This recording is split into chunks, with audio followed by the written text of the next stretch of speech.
Hello, everyone, and welcome to the screening of Doug Saves Christmas.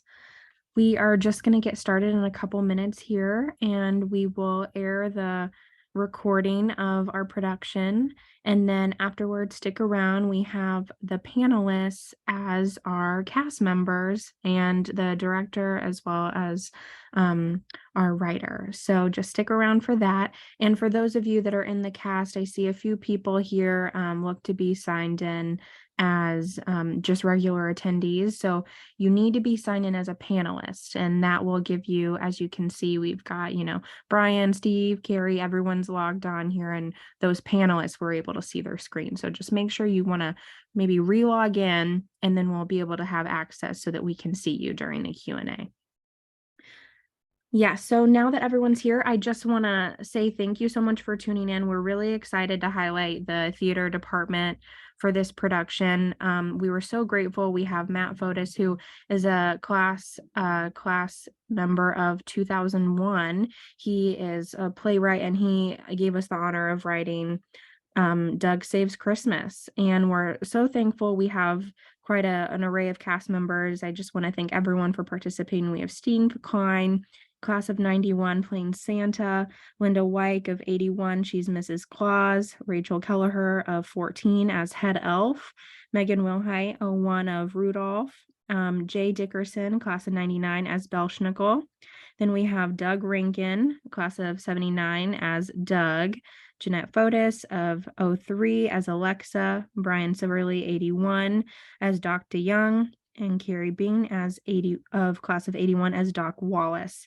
So we're so thankful for the alum that chose to participate, and we're so excited for everyone to see all the hard work that you've put forth over these last few weeks. And we just really hope that this is a great opportunity to highlight the theater department, as they just finished a great production for Christmas, and just moving forward. Like I said, be thinking of those questions as you watch the recording. And with that, I'll go ahead and begin.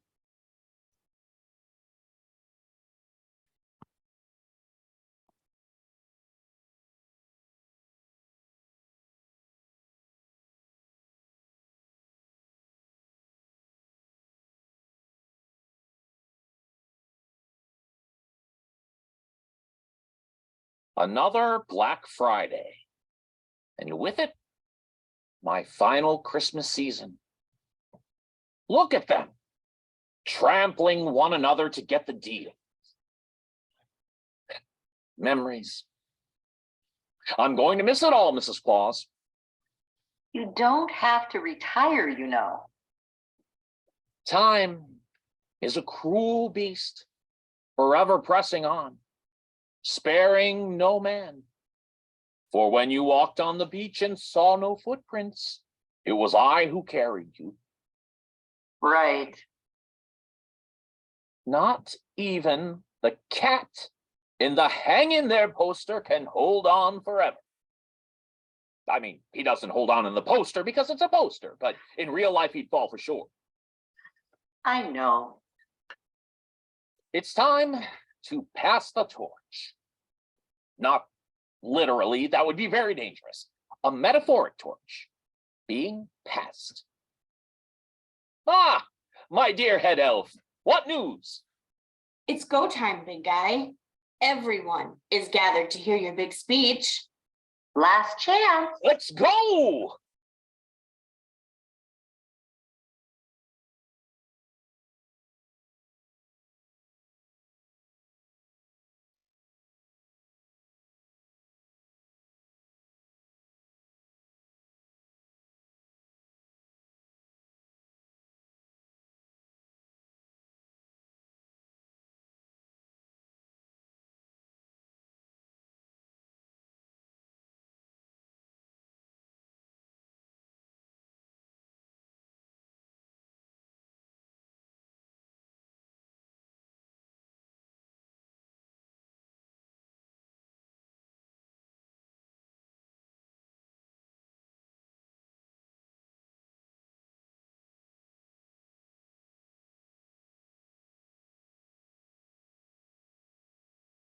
You carrying me These great powers I am conferring on younger strengths, while Mrs. Claus and I, unburdened, crawl toward death.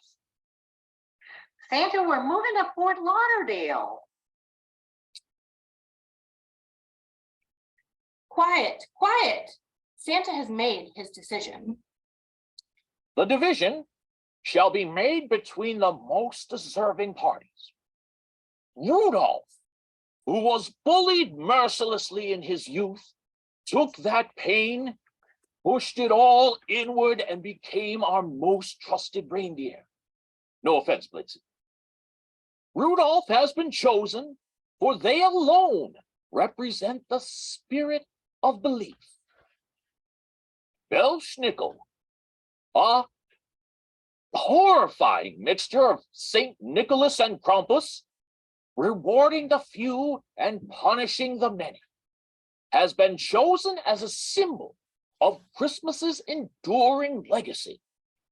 And the third, as has been tradition for centuries, must be a common soul who knows not of our ways.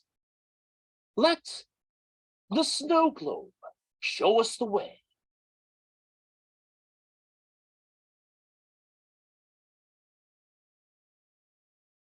How about that guy? Me? Him? Him? Yes.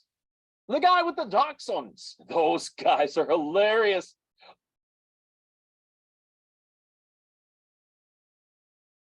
The globe has spoken. Whoa. Hey, cool, Santa. He's not even from the North Pole. I've literally never seen him in my life. Well, I'm Doug. Is there a Blackhawks game here tonight? Or like, why am I here? I have spoken. My magic depends on regular people like Dartmouth, Doug, like Darcy here. It's the only way, for the true magic of the season rests in all of us, not in me. Which is why when you see footprints, Get to the point. you may be asking, how will I divide my Christmas Eve route? Easy. For when there are no footprints in the sand, the tide has probably come in. In other words, which of you shall we say doth love me most, that we our largest bounty may extend? Really? Your ego's not big enough already? It's a test. For you see, when the footprints in the sand are too numerous to count, that's when you know I was there. Rudolph, you first. What say you, reindeer? I love you more than words can wield the matter. When there were hoof prints in the sand, it was then that you carried me. A love so deep that words almost escape me. But then I see that love flashing on my nose, and I know that there is no one that I could love more. So wise. A worthy choice. What say you, Belschnickel? Sir, I am made of the self-same metal that Rudolph is, only way weirder and creepier. I love thee more than I love punishing children who've been impish with my magical switch. Does he really need to be a part of this? You can't cancel me, woman. Why are you like this? I'm German. Fair enough. Yes, he has to be a part of it. The magic requires someone with a direct connection to St. Nicholas. The only magic I require is punishing naughty children. And last, but not least, what say you, Doug. Dakota? What can you say of your love for me to gain your share of my route? Nothing, my lord. Nothing? Nope. I mean, I love Santa as much as the next guy. No more, no less. Blasphemy! Whose footprints do you think those are in the sand? Well, I love you, and I also love other stuff like Tammy. You can't fault a guy for loving his wife. I see. A simple misunderstanding. No, I also love the Cubs and beer and riding my bike and fixing old houses and of course my dachshunds. Those dogs are objectively cute and very funny. Prove me wrong. Prove me wrong. Well, looks like we have a good old-fashioned curveball. Perhaps we should hold off on retirement for another year. Nonsense. I'm not losing my security deposit. I have loved the people most of all. But since Deuteronomy doesn't love me in equal measure as Rudolph and Belschnickel, he shall suffer the consequences. I hereby grant the western route to Rudolph, who is beloved in the Americas like no other. Well, no other than me. Sir, with my nose flashing so bright, I will guide your sleigh every night. To Belschnickel, I grant you the Eastern Christmas Eve route. Please, don't creep them all out. Oh, no promises.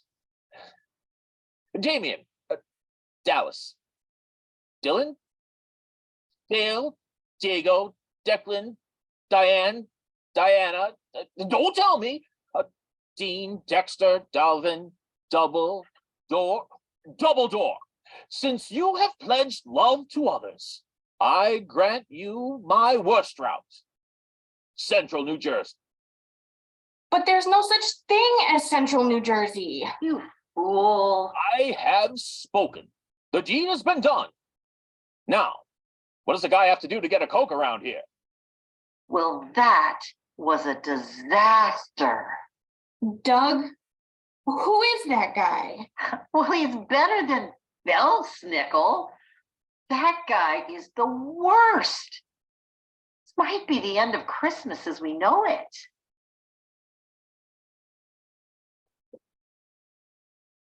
What was that? It's Rudolph, and who's that with him? I don't know. It looks like a robot. Reindeer are weird. Quick, behind that arras. What's an heiress? It's an elaborate tapestry. Hurry. I thought we were doing King Lear. To be or not to be, hide.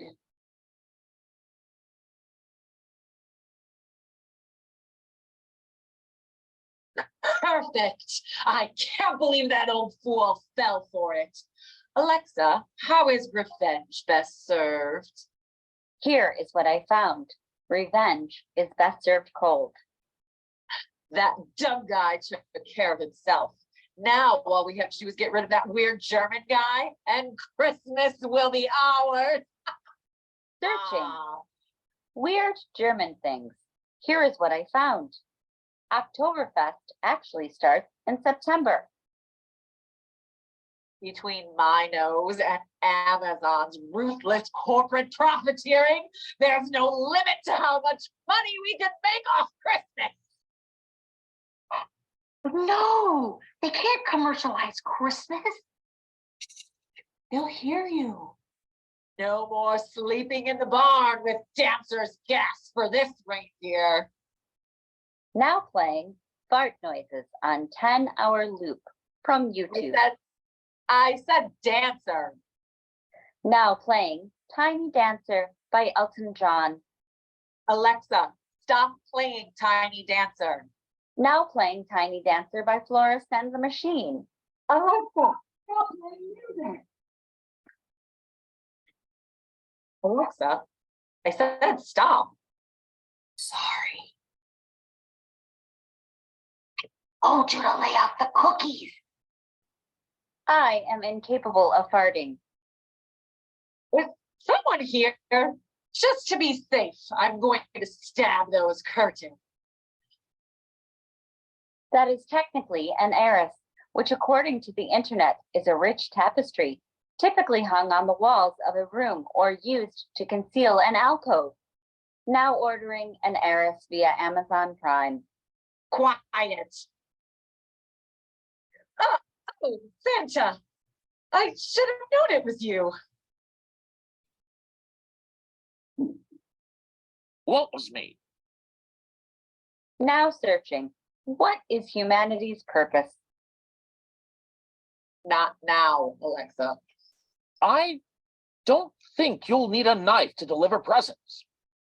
This? Oh, this is just for cutting up my food into smaller pieces. Better for digestion. Thanks for the tip. But I think I'm fine in that department. Don't worry, I know you'll do great. For when the sand had 4 sets of footprints, it was an animal that was walking. Your wisdom is endless. It's actually lucky I ran into you. I wanted to show you some stuff about the sleigh now that you'll be riding instead of flying.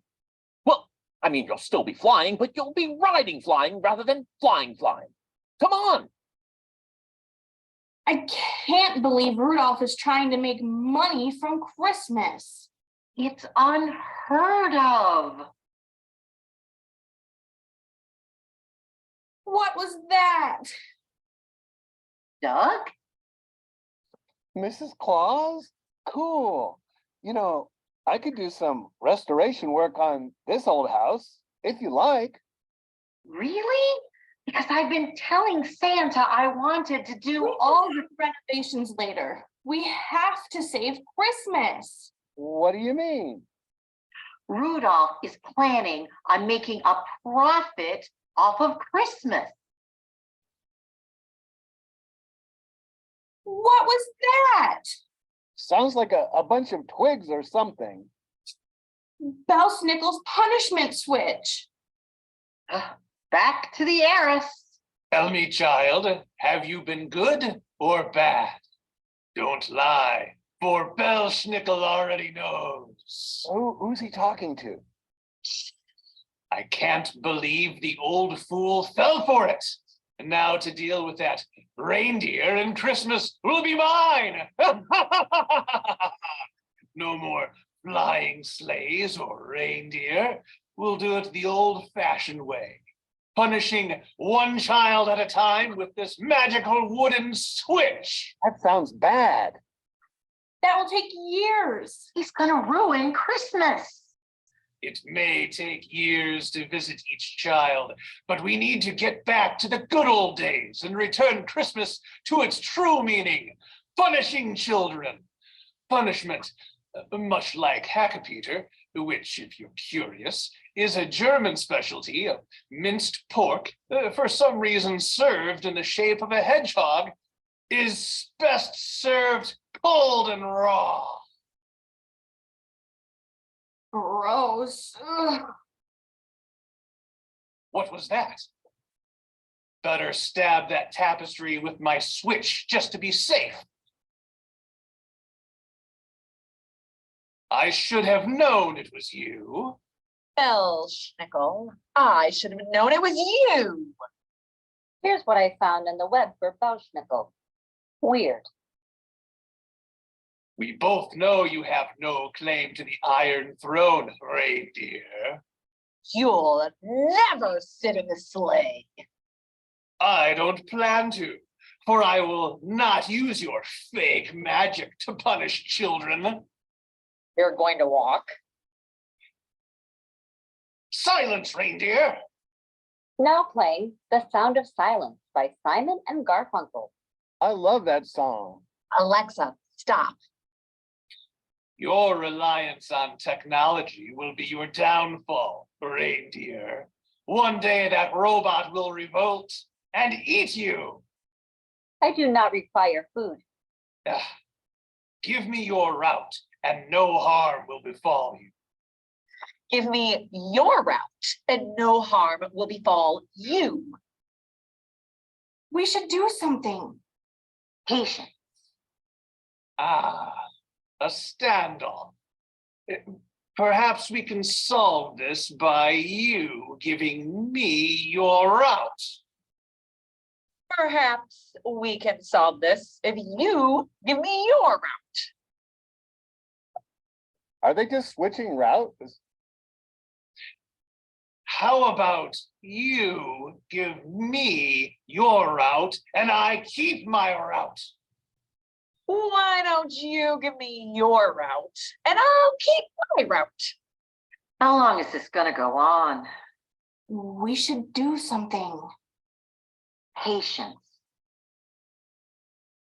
All right. How about a truce? Here. What is this? Hack-a-Peter. Peter, or met, is minced pork served raw, often presented in the shape of a hedgehog for some reason. Most health officials warn against consuming raw meat.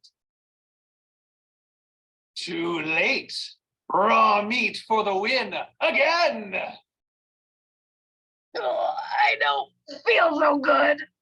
I win. You've grown soft, reindeer. Christmas is mine. Switch. Here's what I found on the internet about the Nintendo Switch. No. Grab Belsnickel's switch. Get your hands off me. When's the last time you showered? Why isn't anybody helping me? You need to be the one to take his switch. For the switch will only obey the man or wizard who takes it from its previous owner. That's too many references.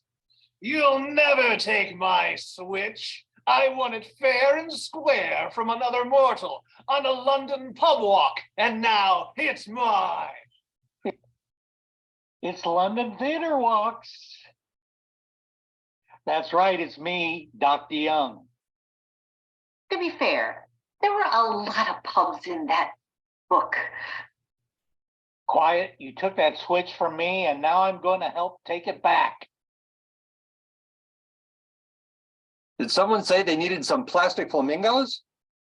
Not flightless birds. Flamingos are not flightless birds. In fact, flamingos can fly, though they do not fly long distances. I didn't know flamingos could fly. Now playing Flamingos Fly by Van Morrison.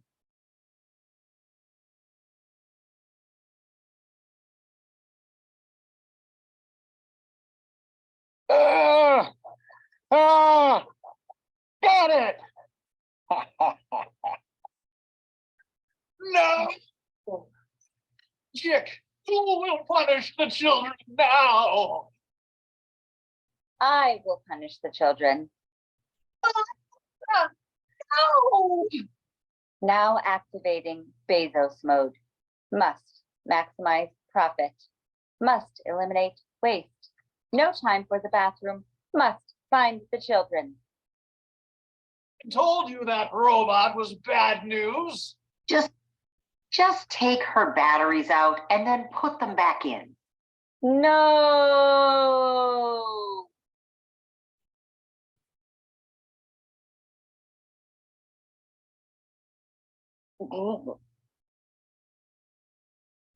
Hi, I'm Alexa.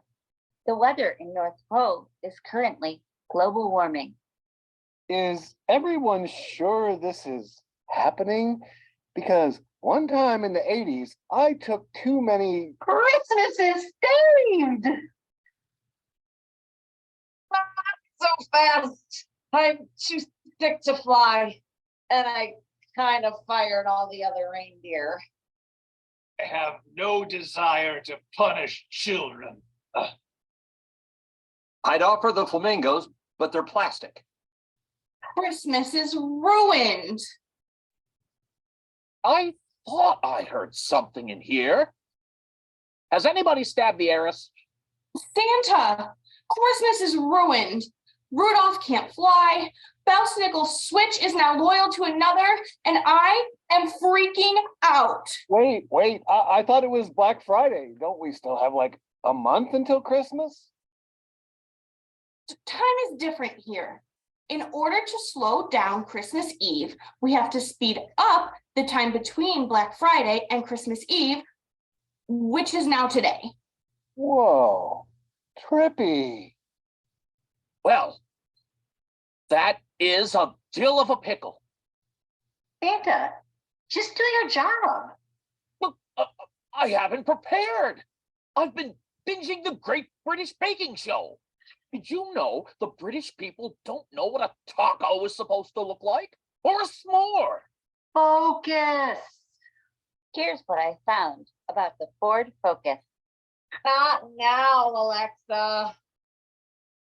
Now playing Focus by Ariana Grande. Even if I wanted to, I can't do it by myself this year. I have no footprints. Well, I could help. See, I have the switch. Plus, technically, I have the Central Jersey route. Here's what I found online about Central Jersey. It does not exist. Oh, bummer. Even with Dansby's help, we don't have enough magic. But I have the switch. The switch won't help you fly. Rudolph, can you fly? I don't think it's a good idea to have anyone flying behind me tonight. Oh, without reindeer, who will power the sleigh? My dachshunds will. That's legal? That can't be legal. I'll hook up my 10-speed bike and we'll get additional power. Approve of bicycle power. First, I'll need a case of Old Style. For the dogs? Yeah, for the dogs. Oh, better make it 2. I'm on it. That's still not enough magic, Dennis. Well, I've got this Cubs W flag. We could fly that from the sleigh. It brought me luck one time in 114 years. So there's plenty of magic left. Only one time in 114 years? Yeah, I don't get to fly it that often. Once in 114 years. How is that possible? I don't know. Cubs fans need no additional punishment from me. Real time saver. That just might do it. Let's give it a try. Christmas is ruined. We need more magic. It's so close, Darren. Pedal faster. It's Doug. Come on, Santa. Names are your thing. Just say his name. It's Doug. That's why I have a list. Just say Doug. Dark.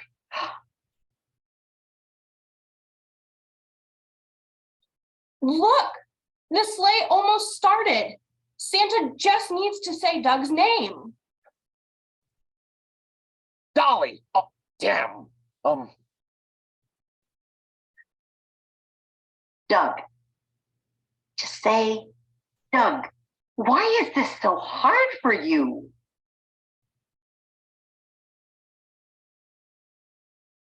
Taylor Swift. Now playing Midnight by Taylor Swift. We're almost out of time. Use your snow globe.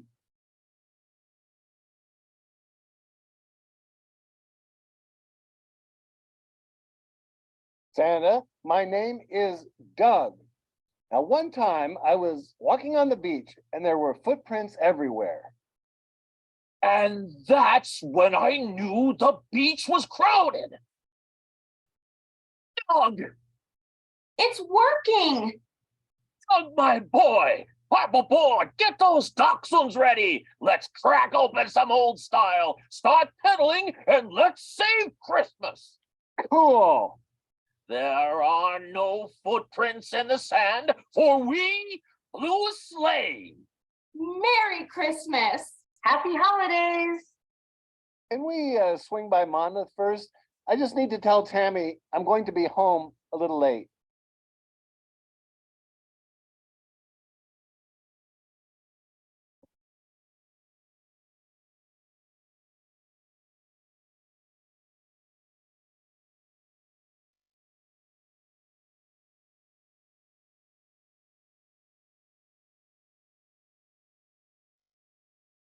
Okay, everyone, that was Doug Saves Christmas. Thank you all for tuning in.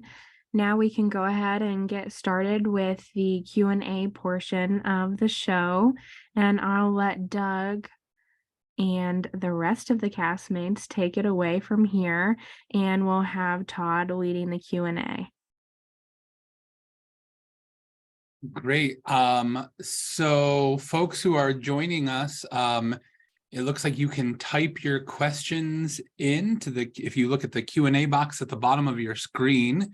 So we'll be able to see when those questions come in. But in the meantime, if everyone wants to, maybe we can go around and introduce ourselves to get started. I would point to which direction we should start from, but I've learned that that doesn't work. So be bold and just start. I'll be bold. I'm Steve Klein, class of 91, and I currently am on the faculty of the Department of Communication at the University of Missouri, and I'm Santa. Hi, my name is Linda Wyke. It was Linda Fotler, it's now Linda Wyke. I'm from the class of 1981, and I had the honor of playing Mrs. Claus.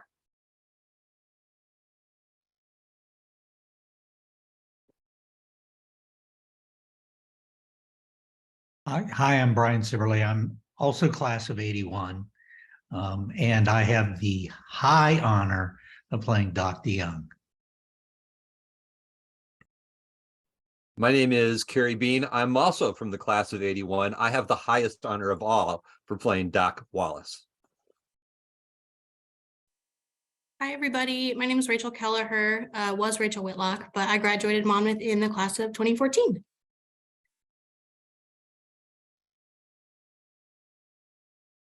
And hi, I'm Megan Wilhite, formerly Megan Griffith from class of 2001, and I got to be Rudolph. I do have my antlers on, but they don't show in my green screen. So now I just look like a human instead of a reindeer.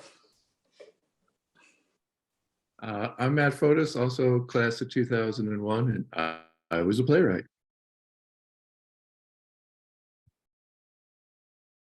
Great. Okay, so we've got some questions in the Q&A. So the first question comes from Andy Kerr. How hard is it to perform on Zoom? It's a great question. Who wants to take that one?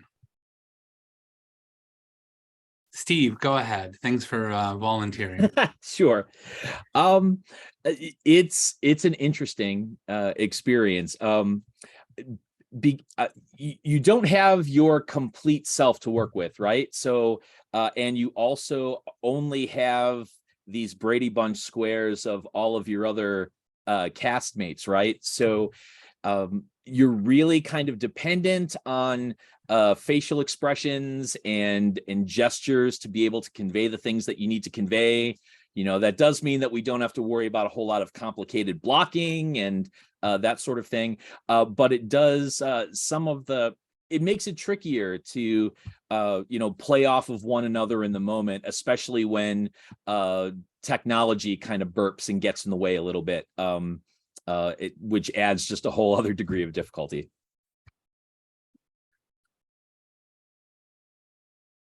I just wanted to add to Steve's point too, that it also takes you a little bit out of the moment because there is those technical elements. We had to do a lot of the virtual backgrounds and you can't just exit from one scene into the other. So you're working on like, wait, where's my cursor so I can get it to the right place? And, oh, wait, I'm not supposed to be in the scene, so I have to turn my camera off. And, oh, I'm about to talk. So it's just And also, like, it's not just acting, it's also managing your technology. And, you know, when you have a laptop that recently cracked and it's not doing what you want it to do, it kind of throws things off. So there was that piece too. Yeah, I would say timing is hard and comedy is hard when you don't have the response of an audience.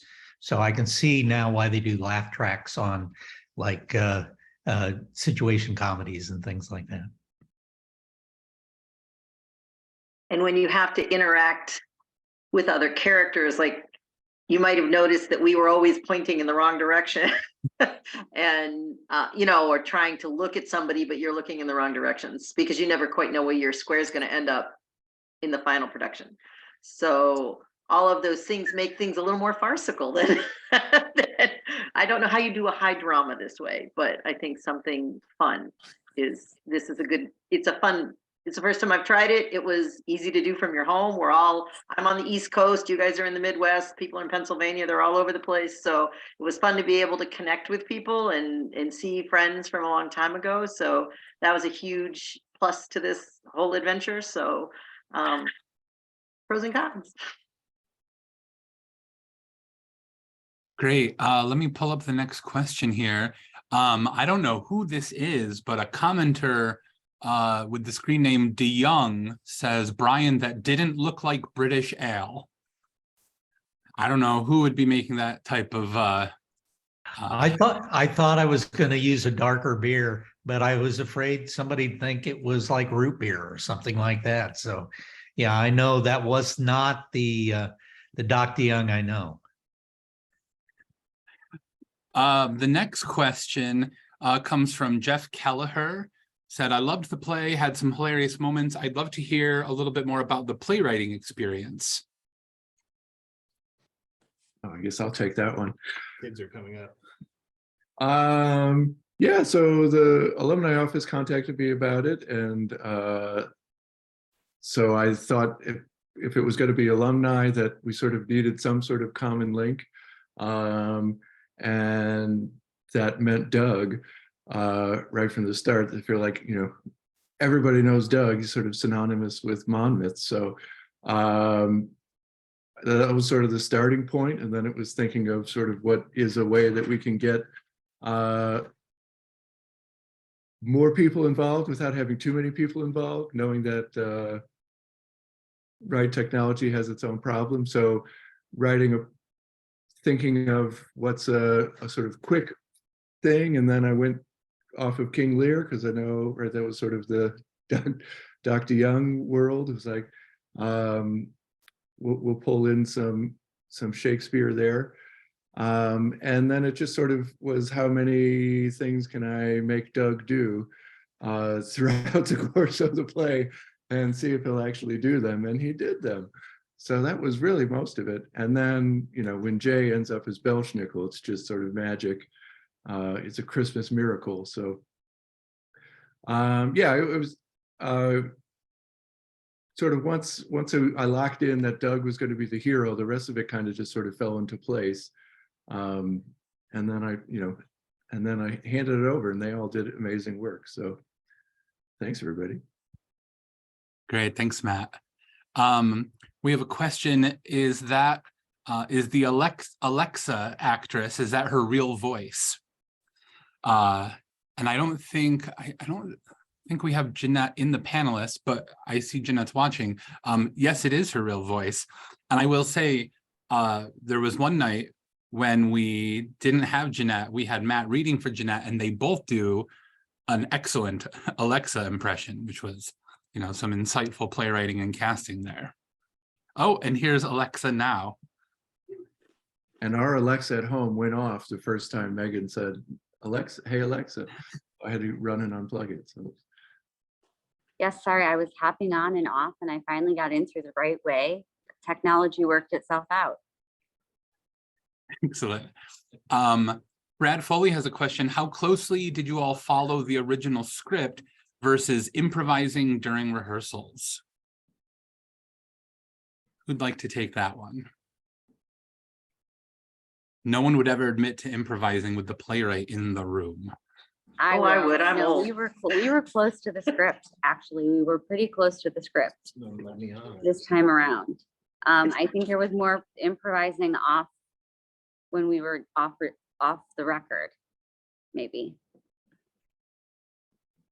It's kind of I hard would- because you can't bounce off each other when improvising takes connection with all the other people, and you're in a room by yourself. So, you're kind of watching the script closely because we had 2 rehearsals, and then we Right. recorded. So it wasn't like we had a lot of familiarity even with the play before it was real. And I was playing a director, so of course I'd stick exactly to the script.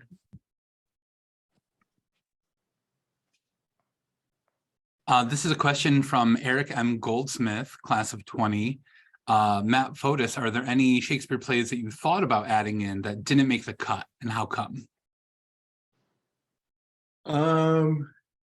Yeah, I mean, I thought I didn't want to kill that horse. And knowing that, on Zoom, we're like 25 minutes is probably about as long as anybody wants to watch a Zoom play. And so I was like, well, we got King Lear, we got a little Hamlet in there. So, if I were going to do a bigger, longer version of it, we probably would put in a few more things. Certainly have a Doc Wallace cameo as Falstaff in there at some point, right? But yeah, for a bigger version probably, but for this one I was good with what we had. Great. Craig Dahlquist says, I closed my eyes at times and your voices were awesome. When is the animated version coming out? I like that. This is good. There was also a question about inquiring whether or not there's a sequel in the works. So I think, absolutely, Matt, you should get to work. We could do a whole series of these. There's a lot of Shakespeare plays to work from. There's a lot of holidays, so yeah. There you go. It's got a lot of work to do. You've probably noticed me looking off to the side here. So real quick, I can turn off my virtual background. The hero of today's show had some technical trouble logging in. So I'll let the hero of the show and our current theater students and a dachshund come say hi. The dachshund has made a visit to the office. This is the saviors of Christmas, providing all of the magic necessary to power Santa's sleigh. Hi, everybody. We couldn't get on in the theater. We wanted to all say hi, but it didn't work. So, it's the Monmouth College way, as Doc Wallace would say. Right. Anyway, this is Oliver here. He's our dachshund. There he is. Say hi, Oliver. Good boy. And objectively cute. Good to see you all. I'll let you get back to the moderator. Great job, everybody. Does the new theater have heat? Sometimes. Okay. That's a step up. Let me check if there are any other questions. Andy Kerr is asking for each of our alums, what was your favorite role when you were on campus here?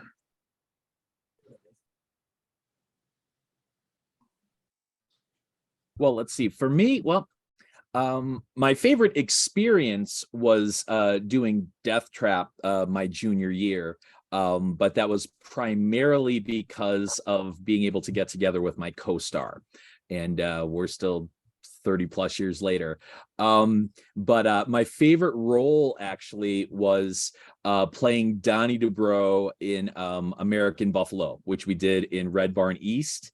That play, David Mamet classic, primarily it was directed by my friend and fraternity brother Kevin Sefton, primarily as a dare because oh gosh, the name of the professor escapes me. Someone on the English department basically told him that was a play that was meant to be read, not meant to be produced, and Kevin said, I'll show you. And it was fantastic.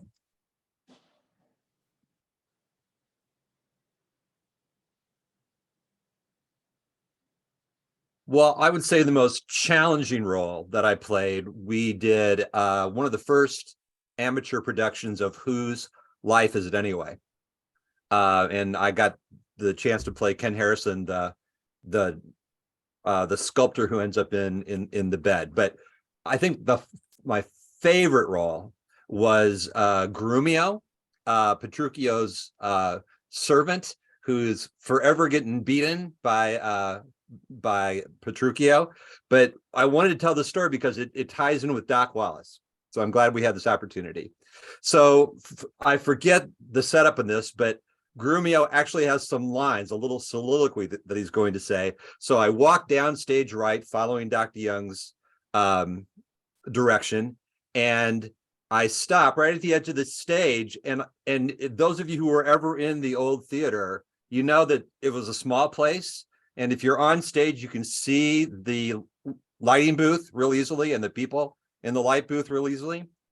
And I have stepped out there, I'm saying my line, and there's Doc Wallace going, "Get back to the light, get back to the light." And I heard him. So he either verbalized that or it was a Jedi mind trick, one or the other.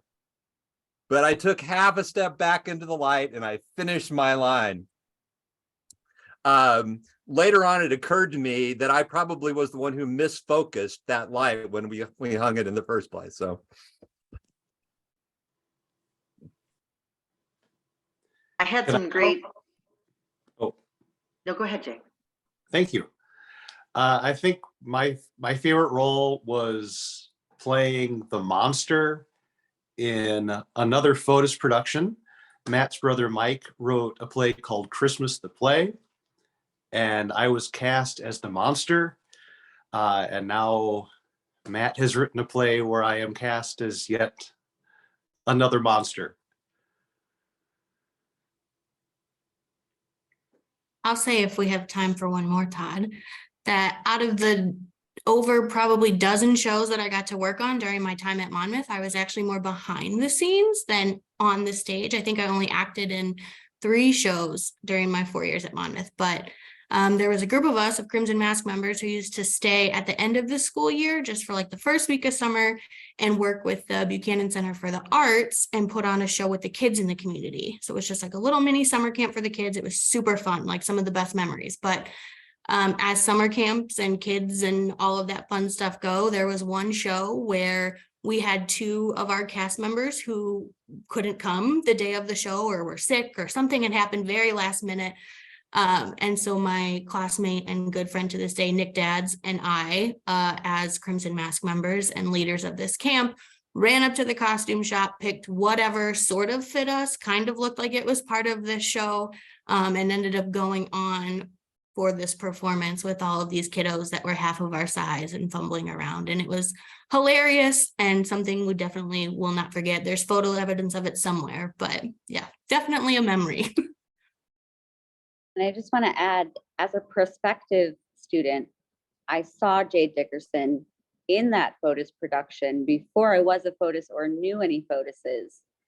And so that's real weird.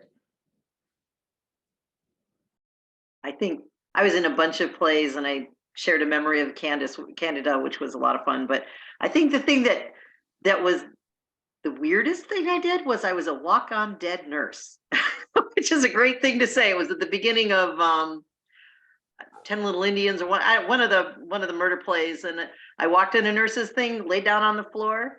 The play started. They walked in with a stretcher, put me on the stretcher, covered me with a sheet, and walked me off. I had another part later on in the play, but it's my favorite one to put in a bio. And for me, my favorite, I think Carrie said it in the Meet the Actors, was Snoopy and You're a Good Man, Charlie Brown. It was just a lot of fun. But I do really remember my role in The Frogs by Aristophanes, which was Stephen Sondheim's musical version of The Frogs. And I played Pluto, King of the Underworld, which I played as Queen of the Underworld, if you know what I mean. And that was just a that was like the Carol Burnett show. The cast each night tried to do things differently and crack each other up on stage. And it was a riot. It really was. And we actually made the river sticks in the little theater, water, fish and all. It was kind of an amazing thing. And we floated a raft and put your favorite professor on the raft and shook it, tried to dump him in the water. And it was just a good time all. And I caught the fish in Citizen Lake. So that's it. So did Doug and I. We all put them in, and then we had a fish fry at the end of the play. That was great.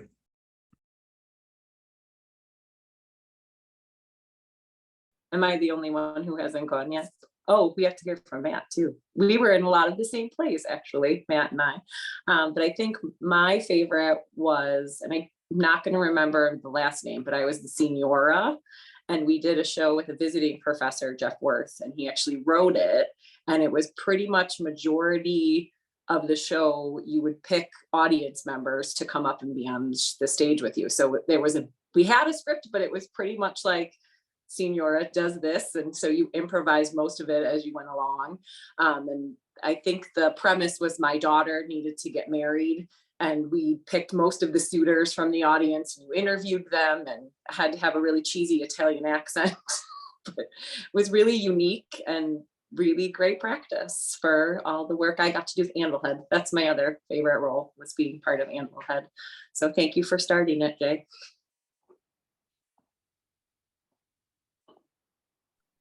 You're up, Matt. Okay, yeah, well, yeah, we were in all the same stuff. I guess, I don't know if there's a particular role. I mean, I think my fondest memory is just that we had so much access to everything. And we could, go into theater and put something on, and whether it was part of the main stage or not, or so, I mean, I think that's just sort of being in the Wells Theater and being like, we could do whatever we want. Is probably my fondest memory, and making Jay a monster 20 years later. Great. That was lovely to hear. And not as a Monmouth alum, but I will just add, it's been such a pleasure to work with all of these alums on this project. After each rehearsal, nobody wanted to hang up at the end of the Zoom rehearsals. Everybody sort of stuck around and chatted and reminisced and connected generation to generation. And that was just such a pleasure to watch. I think before we wrap up, we have a final comment from that DeYoung character, who says, not a question, but thank you, everyone. You have made Mrs. D's and my Christmas a whole lot more joyful. Wish we could share all of these memories again. Which seems like a pretty fitting conclusion for our evening. For everyone who tuned in to watch tonight, thank you so much for spending some of your holiday time with us. And hopefully this is just the first of many future alumni productions to come. And I think next time we'll have to get some people back to Monmouth and on stage at the Wells, and maybe we can work out a live in-person alumni production. I think that would be a pretty exciting place to go next. Yeah. And if you ever get invited, join. It was a lot of fun, and fun to connect with some of your old friends and new friends. So I highly recommend it. Great. All right. Well, thank you, everyone, and Merry Christmas.